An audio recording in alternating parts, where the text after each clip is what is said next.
विष्णु शक्ति ही परा प्रोक्ता क्षेत्रज्ञा तथा परा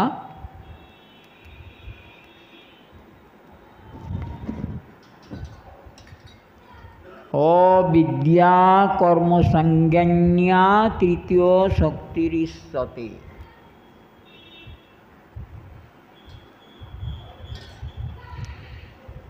विष्णु शक्ति कल শুনেছিলাম, সংক্ষেপে বলবো। विष्णु शक्ति पराशक्ति सर्वत्र व्यापृत আছে।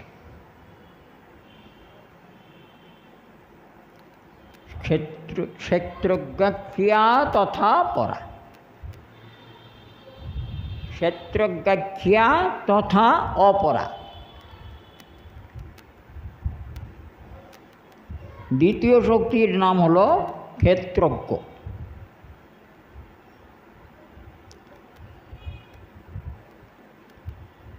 अपरा शक्ति अविद्या कर्म संज्ञा तृतीय शक्तिरिष्यते। अविद्या এই প্রসঙ্গে বলা হয়েছিল अविद्या डैश कर्म डैश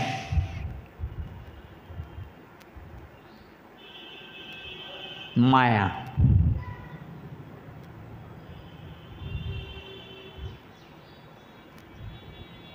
যেটা অবিদ্যা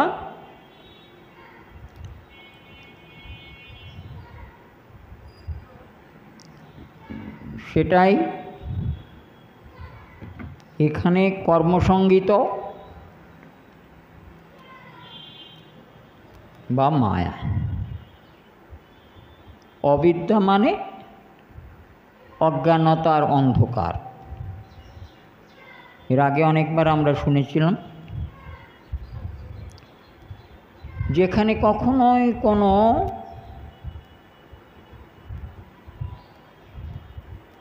বিশুদ্ধ জ্ঞান অর্থাৎ ভগবত জ্ঞান আদি যেখানে কখনো কোনো দিন প্রবেশ করতে পারে না, প্রবেশ করে না, যার হৃদয়ে যাহাতে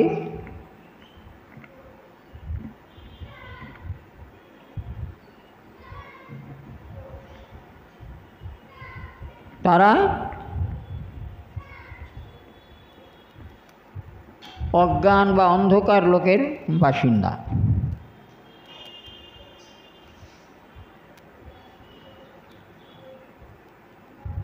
মানে তাদিগকে এখানে অসুর বলা হয়। সুর শব্দের অর্থ দিব্য জ্ঞান, দিব্য শক্তি। আর অসুর শব্দের অর্থ তার বিপরীত, আসুরিক শক্তি, অন্ধকার, অজ্ঞানতা, তমগুণ। মোটামুটি বলা যেতে পারে যে তমগুণ নির্ভরশীল। আর এই তমগুণ নির্ভরশীল মায়া, তম মানেই তো অন্ধকার। মায়া অন্ধকারে আমরা জীব সকল নিরন্তর নিজের স্বরূপ জ্ঞানহীন হয়ে কি বৃত্তান্ত, আমার সম্বন্ধে কোনো অনুসন্ধান জানা নেই, অনুসন্ধান করি না, এই মতো অবস্থায় এখানে জীব আমরা অন্ধ হয়ে মায়া অন্ধকারে নিরন্তর ধাবিত হই।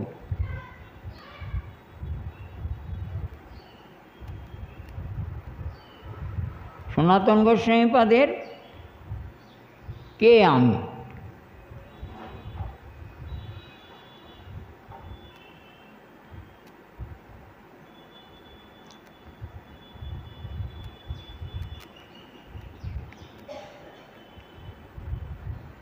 তাহলে এই যে প্রকৃতি অবিদ্যাকর্ম সংজ্ঞান্যা তৃতীয় শক্তির সাথে, এটাই তৃতীয় শক্তি। ভগবানেরই তিন শক্তি। একটা চিৎ শক্তি, তিনি সর্বব্যাপক রূপে অবস্থান করেন। একটা জীবশক্তি, ক্ষেত্রজ্ঞ নামে বিখ্যাত। আর একটা অবিদ্যা কর্মসংজ্ঞায় যুক্ত মায়াধীন প্রকৃতি দেহ।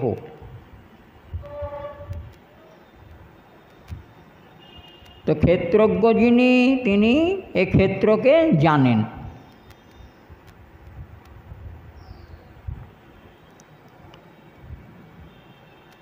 এটা জড়, ক্ষেত্রটা জড়, তার কিছু করার সামর্থ্য নেই। কিন্তু ক্ষেত্রজ্ঞ যদি ক্ষেত্রের উপরে কিছু প্রস্তুত করতে ইচ্ছা করে তো ক্ষেত্রের উপরে সেটা হয়, নচেৎ ক্ষেত্র স্বয়ং কিছু করতে পারেন। অনেক দিন আগে একজন এ বিষয়তে প্রশ্ন করেছিল।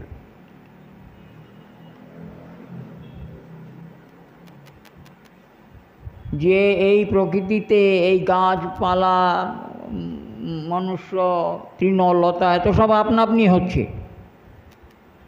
তাহলে আপনি বলছেন যে ক্ষেত্রে কিছু তৈরি হয় না? ঠিকই আছে, জিজ্ঞাসা তো আসতেই পারে। তখন তো বলতে হবে যে ক্ষেত্রজ্ঞ তিনি ক্ষেত্রকে জানেন, এবং সেই ক্ষেত্রজ্ঞ এখানে অবস্থান করে, জীবশক্তি অবস্থান করে ক্ষেত্রের উপরে যেটা প্রস্তুত করতে ইচ্ছে করেন সেটা আপনা আপনি তখন প্রস্তুত হয়, আমরা দেখতে পাই না। তাই সব কিছুর মূলেই ক্ষেত্রজ্ঞ জীবশক্তি।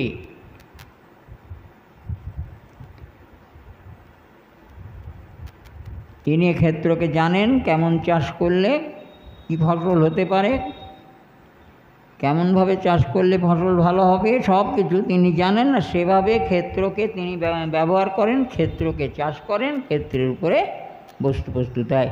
এবার তো যে ক্ষেত্রজ্ঞের ইচ্ছাতে অটোমেটিক তৈরি।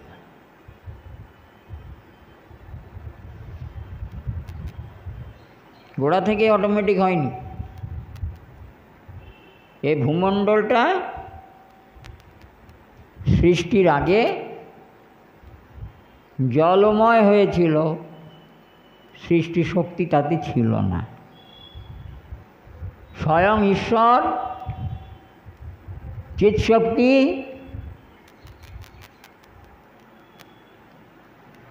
তার দ্বিতীয় শক্তি জীবশক্তির দ্বারা এটাকে সঞ্জীবিত করেছিলেন, আর সঞ্জীবিত করে এতে সৃষ্টি শক্তি দান করেছিলেন। তাই সেই থেকে এটা ক্রমান্বয়ে সৃষ্টি হয়েই চলেছে। হয়ে মূলত ভগবৎ শক্তি দ্বারা এটা শক্তিমন্ত।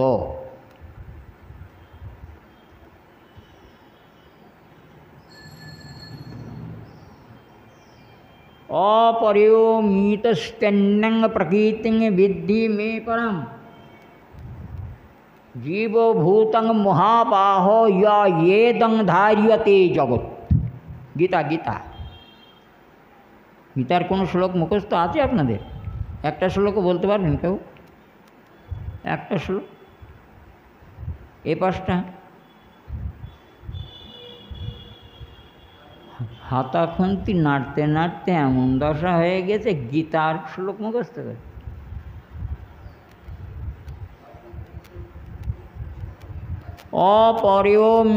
अपरिमितस्तन्नं प्रकृतिं विद्धि मे पराम्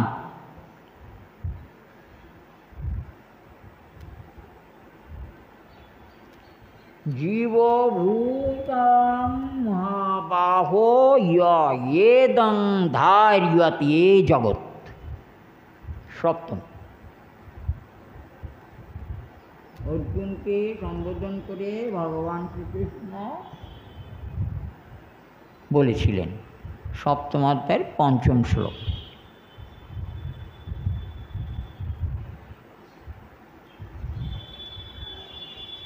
এটা ভেঙে ভেঙে যদি কথা বলা হয়, অপরেয়ম, অপরে ইতস্তন্যং প্রকৃতি বিদ্ধি মে পরাম জীবভূতং জীবভূতং মহাবাহো ইয়েদং ধার্যতে জগৎ।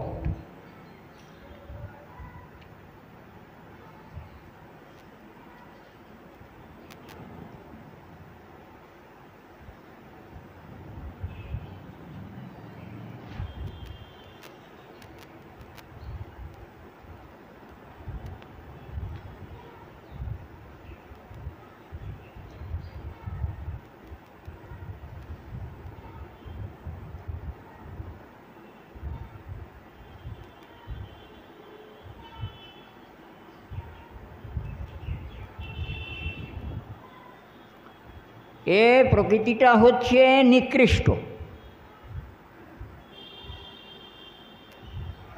এই প্রকৃতি হলো নিকৃষ্ট,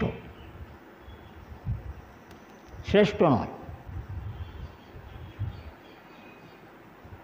অপরা,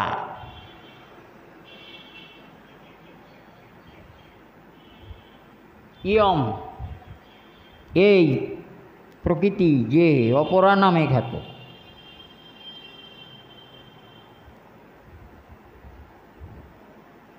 এটা নিকৃষ্ট, এটা কোনো শ্রেষ্ঠ বস্তু নয়।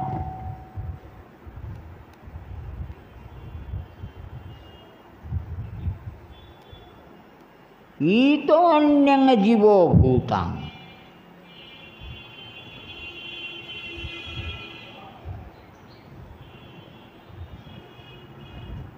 ইহা হইতে জীব শক্তি সম্পন্ন, শক্তিশালী। ইহা হতে জীব শক্তিশালী।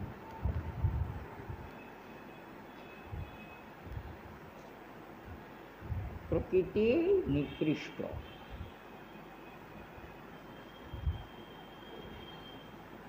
আর এই জীব শক্তিশালী। অর্জুনকে বললেন ভগবান শ্রীকৃষ্ণ যে প্রকৃতি একেবারে নিকৃষ্ট,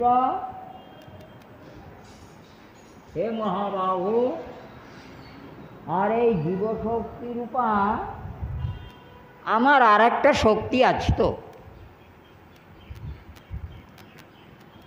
আমারই অঙ্গভূতা জীবশক্তি, জীবরূপা শক্তি, এটা আমারই আর একটা শক্তি বা আমার আর একটা প্রকাশ। সূর্য হতে যেমন সহস্র সহস্র লক্ষ লক্ষ কিরণ সঞ্চারিত হয়, আর সেগুলো যেমন সর্বক্ষণই সূর্যের সঙ্গে সংযুক্ত হয়েই প্রকাশমান হয়, তেমনি জীবশক্তি, আমি পরাশক্তি, আমার সঙ্গে সংযুক্ত হয়ে নিরন্তর আমারই পৃথক সত্তারূপে প্রকাশমান বা প্রতিভাত বা ভাসমান হয়েছে। আর এটা ভাগবতে আর এক রকমভাবে দেখানো হয়েছে, শুনেছি আমরা এর আগে, যে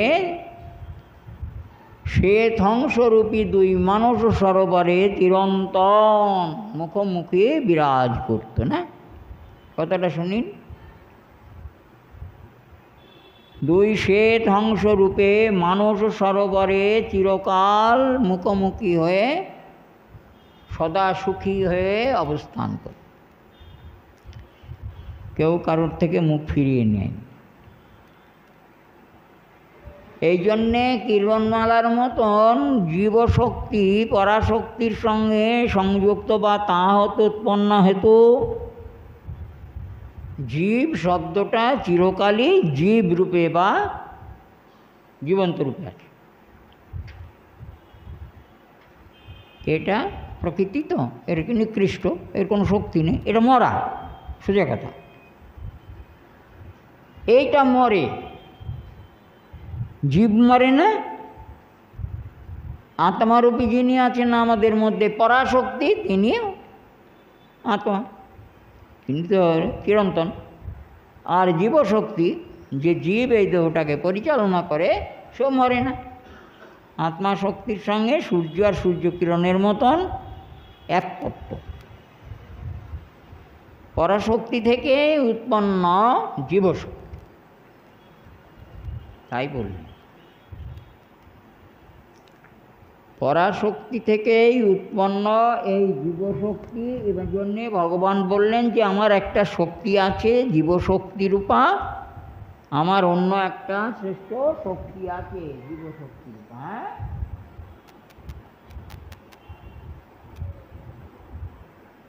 এটা উৎকৃষ্ট শক্তি, এটা উৎকৃষ্ট শক্তি এই জন্যে যে এটা অক্ষয় অব্যয় অমর। অর্জুন, তুমি ভয় পাচ্ছ? শোনো, ভয়ের কোনো কারণ নেই, চিন্তারও কোনো কারণ নেই। যদি তুমি মনে করো যে তোমার এই দেহটা চলে গেলে আর দেহ পাবে না, এটাই শেষ, তাহলেও তোমার দুঃখ করার কোনো কারণ নেই। কারণ ওই দেহ একবারই পাওয়া গেছে, আর দেহ পাওয়াই যাবে না, অতএব দুঃখের কোনো কারণ নেই। আর যদি মনে করো যে দেহ গিয়ে আবার একটা দেহ পাওয়া যাবে, তাহলেও দুঃখের কোনো কারণ নেই, কারণ দেহ গিয়ে আবার দেহ পাওয়া যাবে। অতএব মৃত্যুর জন্যে ভয় বা ভাবনা করাটা কর্তব্য নয়। উপদেশ তো অর্জুনকে দিলেন, অর্জুনকে মানে কি এটাকে দিলেন না, ওই জীবকে দিলেন। অর্জুনের মধ্যে যিনি তাঁর শক্তি রয়েছেন তাকে উপদেশটা দেওয়া হলো। আর এখানে জীবশক্তি কতগুলো বিষয়ের সঙ্গে সংযুক্ত হয়ে আছেন সবসময় কিছু গ্রহণ করবার জন্য। একেবারে চোখ, কান, নাক, মুখ, এগুলো দিয়ে জীবশক্তি কিছু গ্রহণ করে। তাই আমরা ভাগবত কথা শুনতে পারি, বুঝতে পারি। এই জীবশক্তি যখন মানুষের মধ্যে থাকে তখন তারা এগুলো পারে, কিন্তু গরু ছাগল ভেড়া ওগুলো তো পারবে না। ওরা তো আর ভাগবত শুনতে আসে না, জানেন তো আপনারা। তারা তো ভাগবত শুনতে আসে না, কেন? তারা ভাগবতের কিছুই বুঝবে না, তাদের নাক কান চোখ সব আছে, কিন্তু জীবশক্তি তার মধ্যে এই মনুষ্যের মধ্যে যে প্রকারে আছে সেই প্রকারে নেই। জীবশক্তি আছে, চেতনা নেই।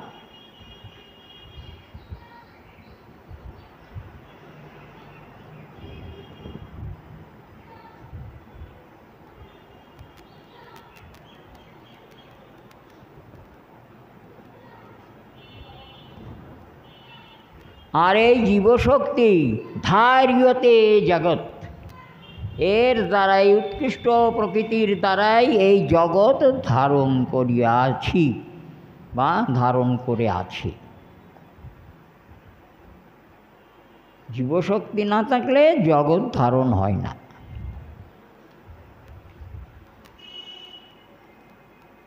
যখন প্রলয়কাল উপস্থিত হবে তো সব জীবশক্তি ভগবান বিষ্ণুর শরীরের মধ্যে সংকলিত বা সংগৃহীত হয়ে অবস্থান।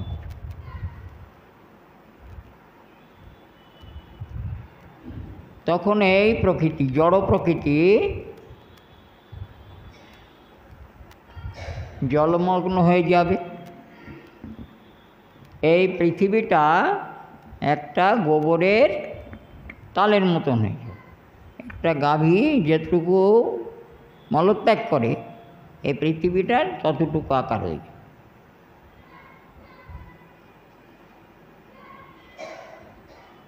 ও সব ব্যাপারটা আবার অন্য অনেক কিছু ব্যাপার। এই অবস্থায় 2000 বছর জলমগ্ন হয়ে অবস্থান করবে। তখন এর কোনো শক্তি নেই, না সৃষ্টি শক্তি আছে, না কিছু জীবশক্তি, কিছু অবগত হওয়া কিছু নেই, পড়ে থাকবে জড়। তখন সৃষ্টি আদি শক্তি কিছুই থাকবে না।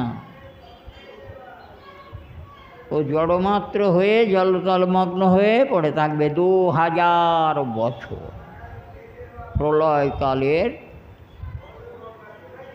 সীমা 2000 বছর। ভাগবত সব বলে দিয়েছে।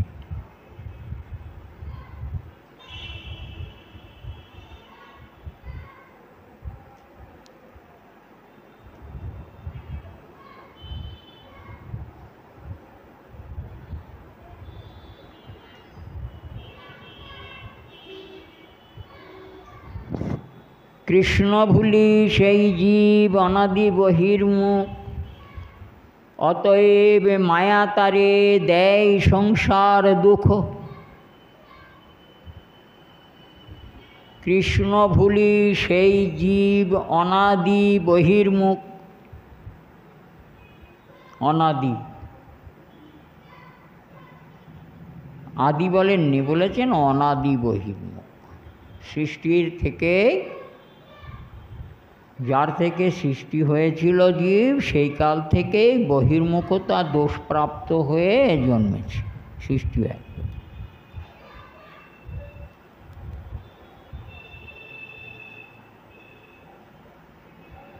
ভগবানের উৎকৃষ্টা জীবশক্তি যখন ভগবানের দিক থেকে দৃষ্টিটা অন্যদিকে নিক্ষেপিত হলো তার, তখন থেকেই জীব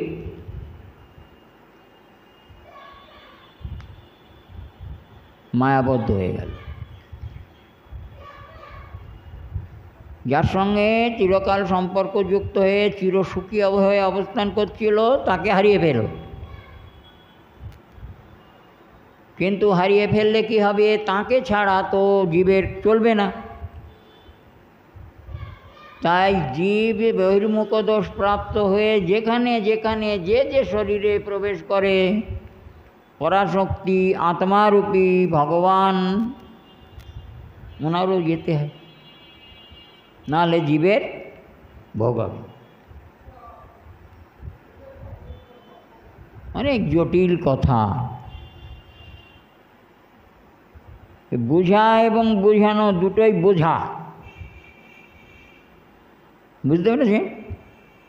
বোঝানো এবং বোঝা দুটোই বোঝা, ভার বোঝা।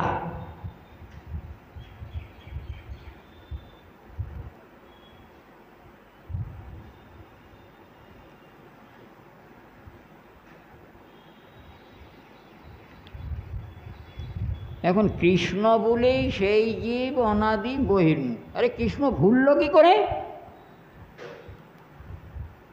এইটা তো আমরা জানি।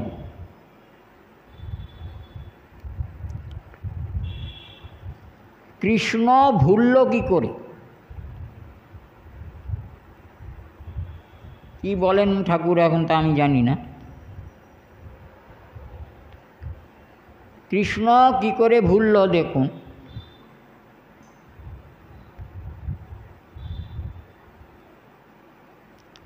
এই যে অনাদি বহির্মুখ বলেছে না, যিনি অনাদি নামে বিখ্যাত, অনাদি নামে বিখ্যাত, অনাদি নামে বিখ্যাত কে মনে আছে?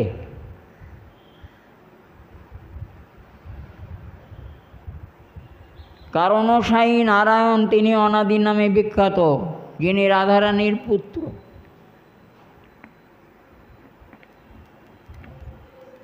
উনি ঘাঁটব না, খুব সাংঘাতিক ব্যাপার, ঘাটাঘাটি ব্যাপার, ভালো না। সংকর্ষণ হতে আবার বলা হচ্ছে তার উৎপত্তি, যিনি অসংখ্য ব্রহ্মাণ্ড জাণ্ড নিয়ে এই কারণ সমুদ্রেতে শয়ন করে আছেন, যার নাম অন্য নাম হচ্ছে কমল নয়ন অনাদি বিগ্রহ, প্রথম পুরুষ ইত্যাদি নামে বিখ্যাত। ইনি হলেন অনাদি। তাহলে সৃষ্টির সময় থেকেই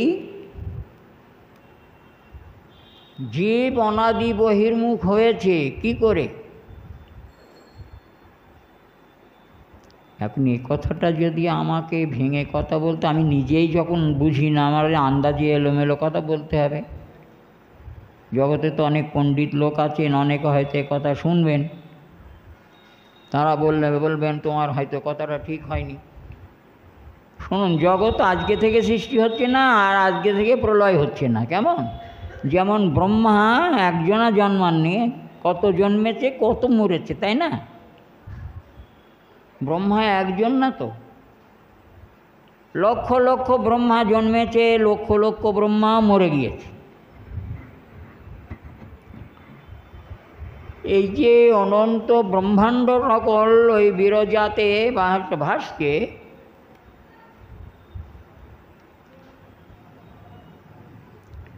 এই ব্রহ্মাণ্ড সকল কিন্তু জীব সহ জন্মগ্রহণ করেছে। প্রলয়ের পরে নূতন সৃষ্টি হবার সময় যে সমস্ত জীব অনাদির শরীরে প্রবেশ করেছিল, তারা কোনো না কোনো কর্ম করতে করতে দেহত্যাগ করেছে। কোনো আশা ছিল, সেই আশা নিয়ে তারা দেহ ধারণ করেছে। আবার দেহ ধারণ করলে ওই আশা বীজ মরে না। আমাদের এই কজনা এখানে আমরা যারা আছি, আমাদের আজকের আশা নিয়ে আমরা এখানে আসিনি, এ আমাদের অনাদি আশা আছে। আর সেই আশা নিয়ে এখানে জন্মগ্রহণ করে সেই প্রকার কর্মসাধন করে চলেছে।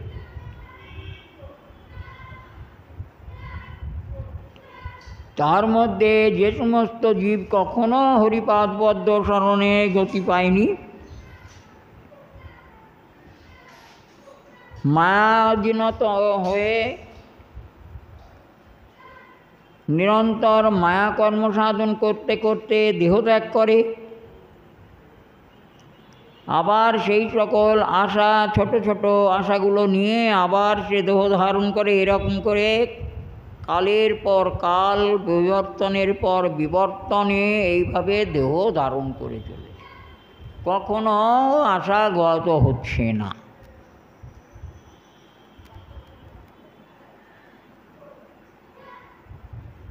আবার আশা নিয়ে জন্মাচ্ছি, আবার আশা নিয়ে কর্মসাধন করছি, আবারও আশা করছি, কোনোটাই আমার নষ্ট হবে না। দেবেন ভগবান বিচার করে সেগুলো, কিন্তু ভগবানকে ডাকছি না। এখানে এমন কতকগুলো সূক্ষ্ম আর অতি গোপনীয় বিষয় আছে, যোগ তপস্যা তার জন্যে বেশি কিছু করতে হয় না। সেই বিষয়কে যদি অবগত হয়ে নিত্য একবারও তার সংস্রব করতে পারে, তাহলে তার সংসার মুক্তি হয়ে যায় একবার। সেগুলো আমরা জানি না, আমি ভাঙব না এখানে, ওসব কথা ভাঙব না। সবাই পার হয়ে যাবে, আমি পড়ে থাকবো, এটা হতে পারে না।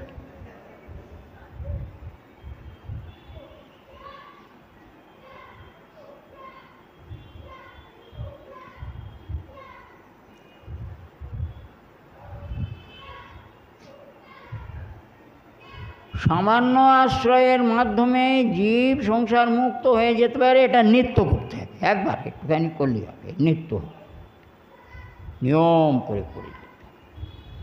সংসার মুক্তির জন্যে ভাবনা নেই। এবার তো আরও ভাবনা শূন্য হয়ে গেছে, এসব কথা জটিল কথা আলোচনা করছি বটে। মহাপ্রভু এসেছেন, এগুলো মহাপ্রভু বলেছেন বলেই তাই আমরা আস্বাদন করছি। একবার নাম করলেই জীবের মুক্তি হয়েছে, একবার, দুবার লাগে না।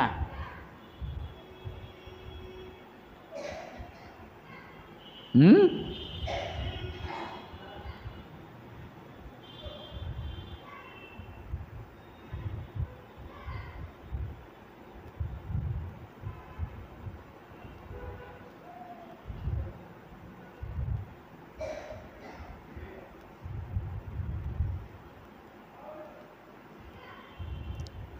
ভগবানের সহস্র নাম আছে না?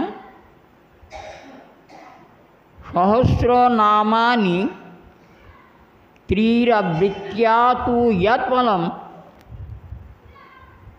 এক কৃষ্ণস্য নামৈকং তৎ প্রযচ্ছতি।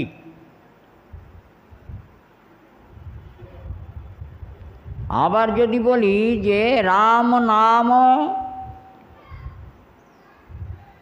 সহস্র রাম নাম ত্রিরাবৃত্ত্যা তু যৎ ফলম কৃষ্ণস্য নামৈকং তৎ প্রযচ্ছতি।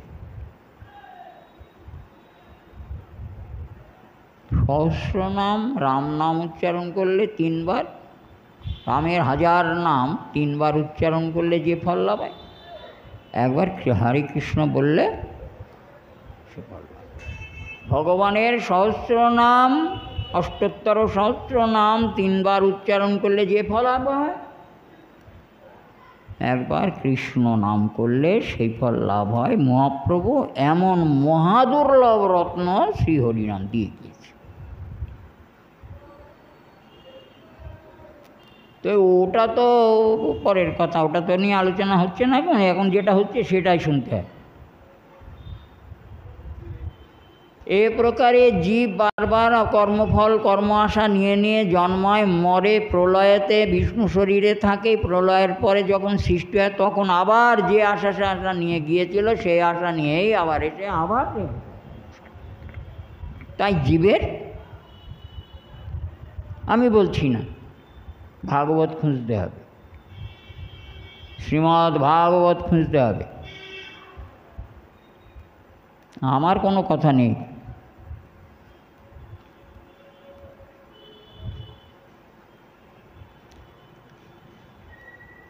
যতক্ষণ পর্যন্ত না জীব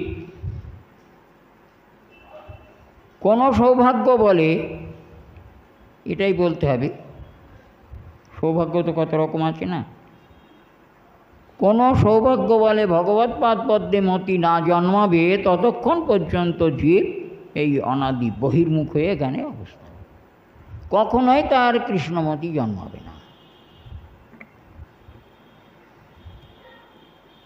বহির্মুখ হয়েই থাকবে।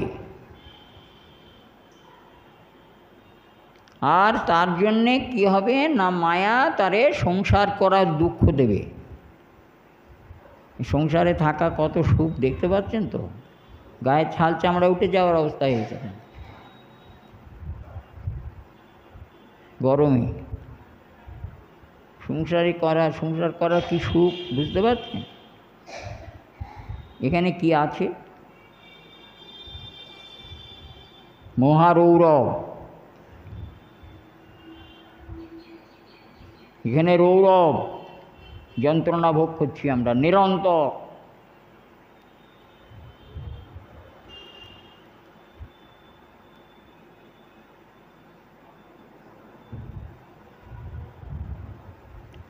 তাহলে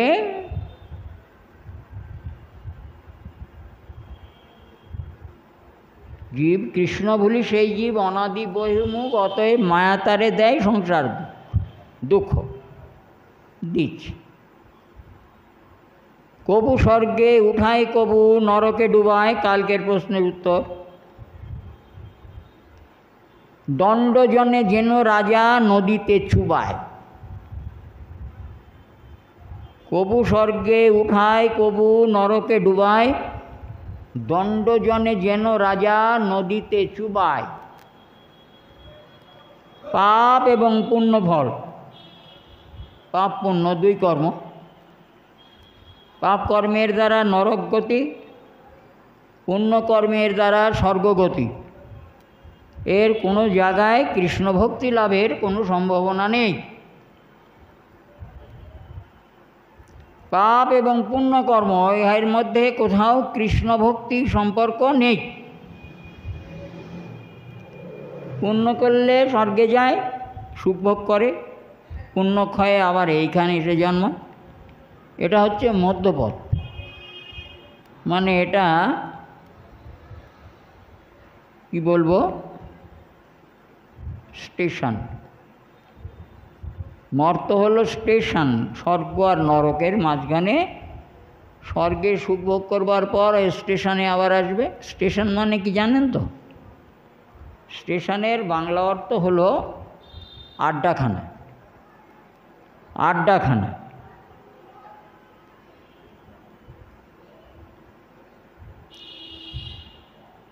আবার নরক ভোগ যন্ত্রণা ভোগ করার পরে সে যে স্বর্গে যাবে তা নয়, ওখান থেকেও আবার এইখানেই আসে। এটা স্টেশন। স্বর্গ নরক থেকে ভোগ করে স্টেশনে এখানে এসে আবার কর্ম করতে হয়। এভাবে জীব অলাত চক্রবৎ সর্বক্ষণ সংসার চক্রে পরিভ্রমণ করছে বহির্মুখতা দোষের জন্য।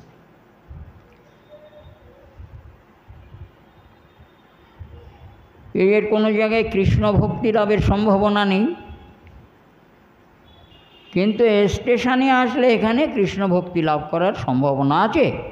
সাধুসঙ্গ লাভ হয় এখানে, এই আড্ডাখানাতে। এখানে সাধুদের আড্ডা আছে, সদ্গুরু আছেন, মহৎ আছেন।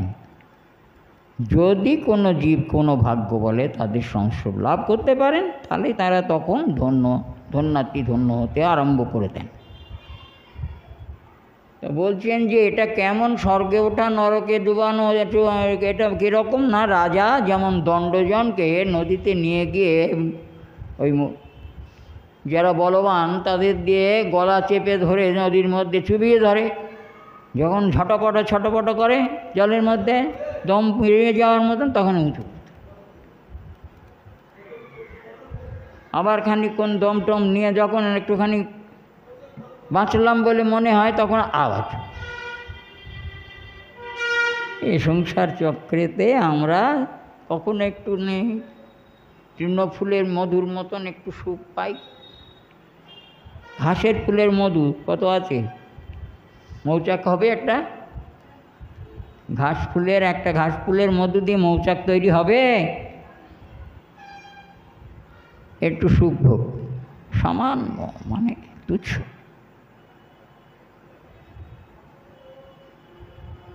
মেঘ ভেঙে মাঝে সূর্যের আলো প্রকাশের মতন একটুখানি, এটা সুখ নয়। পরক্ষণে সে যে দুঃখ, সে দুঃখ। দুঃখ এখানে স্বাভাবিক, সর্বত্র স্বাভাবিক রূপে প্রাপ্ত হওয়া যায়, কিন্তু সুখ সর্বত্র স্বাভাবিক রূপে পাওয়া যাবে না। আমরা শুনেছি তো, কী করতে হবে তার জন্যে? সুখের নিমিত্ত সাধনার দরকার আছে। সুখ পেতে গেলেও সাধনা করতে হবে। সুখ এমনি পাওয়া যায় না, কিন্তু দুঃখ অনায়াসলভ্য, সর্বত্র পাওয়া যায়, অভাব নেই, অ্যাভেলেবেল। আর সুখ সাধনার বস্তু, সুখ পেতে গেলেও সাধনা করার দরকার আছে।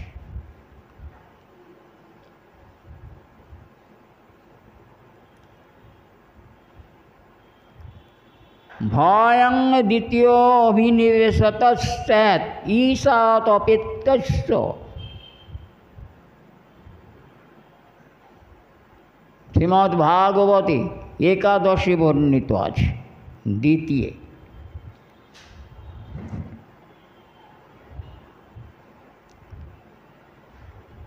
ভয়ং দ্বিতীয় অভিনিবেশত স্যাৎ ঈশাত অপেত্যস্য তন্মায়য়াত বুধ আবজেত্তং। তন্মায়য়াত বুধ আভজেত্তং ভক্তৈক ইয়েষং গুরু দেবতাত্মা।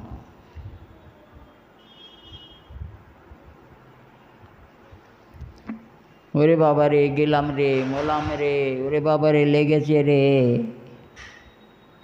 এর চাইতে মরে যাওয়া ভালো। কত কথা আমরা বলে থাকি।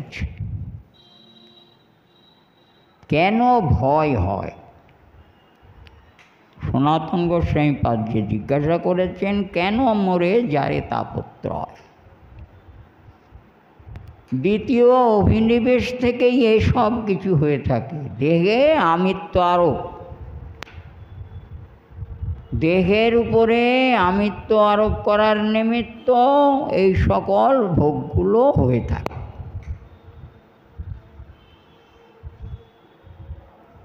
যাদের দেহের উপরে আমি আমার এই আমিত্ব আরোপ না থাকে, পাওয়া মুশকিল। তাই আমাদের বোঝাও মুশকিল, বোঝানোও মুশকিল। তো সনাতন প্রভু তো সেই রকমই ছিলেন, তার তো দেহে কোনো অভিনিবেশ ছিল না। তথাপি তিনি যে প্রশ্ন করেছেন জীবেকে ধন্য করবার জন্যে, আজ তো আমরাও এটা থেকে, তার প্রশ্ন থেকে তো আমরাও কিছুটা না হলেও কিছুটা তো বুঝতে পারছি যে সত্য সত্যই তো এই দ্বিতীয় দেহের উপরে দেহটাকে আমি মনে করে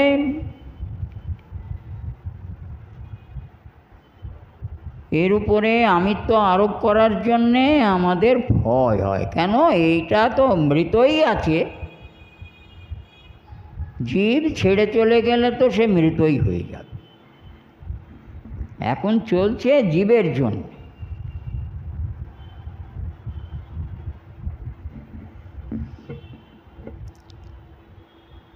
তাহলে এটা মৃতই, একটা খোলস। আমাদের এই দেহটা হলো কর্মানুসারে একটা খোলস।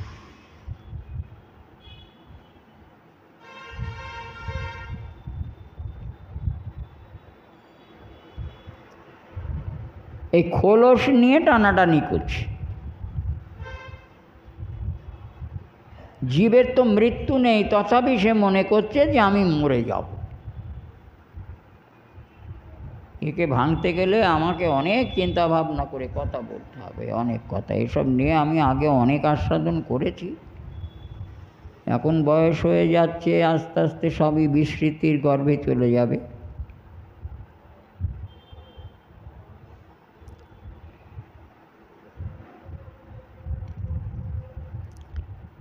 তাহলে ভয় হচ্ছে যে আমি থেকে আমি আর আমার,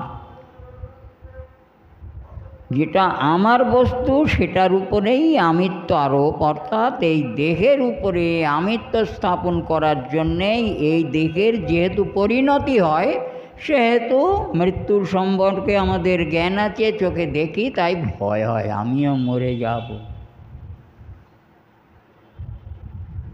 তাই কড়িবর্গা দেখলে চোখে জল ফেলি। কিন্তু আমার দেহটাও যে ওই কড়িবর্গার মতন একেবারে অসাড়, সেটা কিন্তু আমার মনে নেই। হ্যাঁ, নড়ে চড়ে বেড়াচ্ছি, কিছু বোঝা যাচ্ছে না, কিন্তু এটা ওই কড়িবর্গার মতনই অসাড় বস্তু একটা। এর ভেতরে যারা আছেন তারা থেকে একে সাড়া দিয়ে যাচ্ছেন। সেটা কে? এই নিকৃষ্ট প্রকৃতি। তার কি কি আছে বলুন, কি কি নিয়ে নিকৃষ্ট প্রকৃতিটা তৈরি হয়েছে? যে আগে বললেন না, নিকৃষ্ট প্রকৃতি।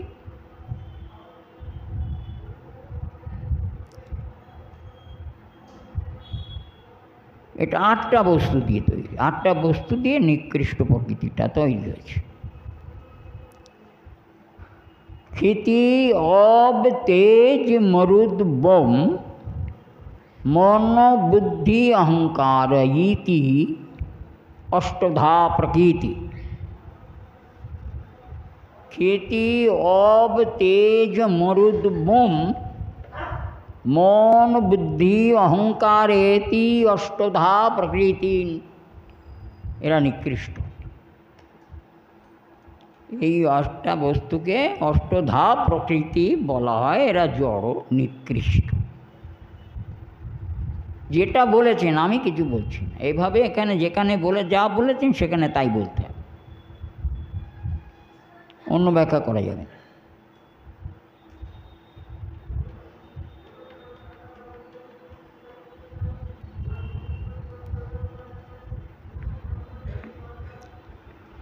তাই এদের দ্বারা উৎকৃষ্ট কিছু প্রাপ্ত হওয়ার সম্ভাবনাটা খুব কম।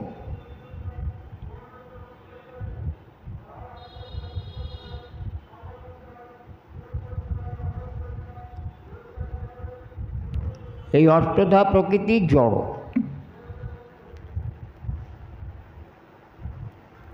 এর পরিচালক হলেন স্বয়ং ভগবান।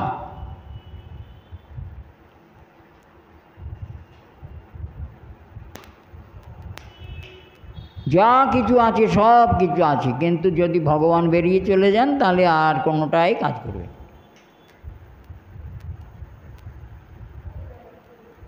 আর এই কারণে দেহের উপরে আমিত্ব আরোপ করে আমাদের দ্বিতীয় অভিনিবেশ জন্মালো। দেহটা তো আর আমি নই, আমি সে যে আছে ভেতরে আছে, তাকে দেখা যায় না চোখে, আর সে এটাকে পরিচালনা করে, এটাকে দেখতে পাই।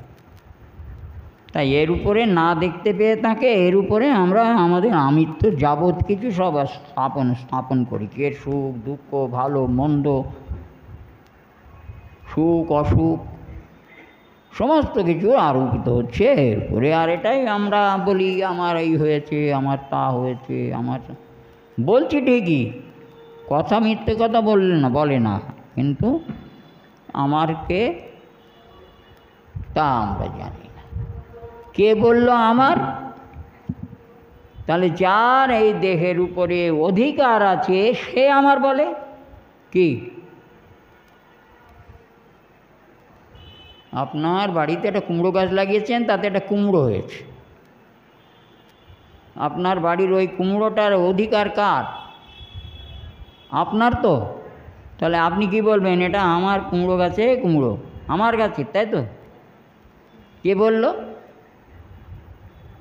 কে বলল এটা? আপনি বললেন।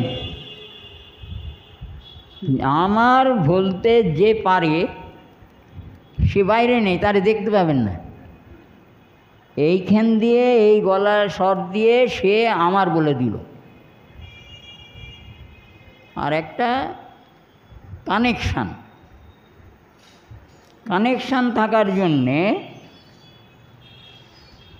দিব্যি আমার দেহের উপরেই আমার অভিনিবেশটা জন্মালো। আমার মানে দেহের কুমড়োটা নিয়ে রান্না করো, তেল মশলা দিয়ে ভালো করে খাওয়া যাবে, কিচ্ছু না, সব ওই ভেতরে একজন থেকে সেই সব কিছু করছে। সেই আমার বলছে, সেই আমি বলছে, কিন্তু এই অভিনিবেশটার একটা কানেকশান থাকার জন্যে তার সঙ্গে আমি সবসময় দেহের উপরে আমি আরোপ করে চলেছি। এইটা ভয়। এবং দেখতে পাই আমরা এর উপরে দেহটা চলে যায়, দেহটা থাকে না, তাই ভালো মন্দ খাওয়া, অসুখ বিসুখ হলে ডাক্তারের ওষুধ খাওয়া, ইত্যাদিতে দেহটাকে রাখার চেষ্টা করি। ভয়, মরণের ভয়। ভয়াং দ্বিতীয় অভিনিবেশ, এই দ্বিতীয় অভিনিবেশ থেকে স্যাত মানে হয়। এখন তো আমার অভিনিবেশ অন্য জায়গায়, অতএব এই অভিনিবেশ এখানে আর লাগানো যাবে না। আবার আগামী দিনে এই অভিনিবেশ নিয়ে আমরা আলোচনা করব। আজকে এখানে বিশ্রাম করুন। নিতাই গৌরী সীতানাথে প্রেমানন্দে হরি হরি বল।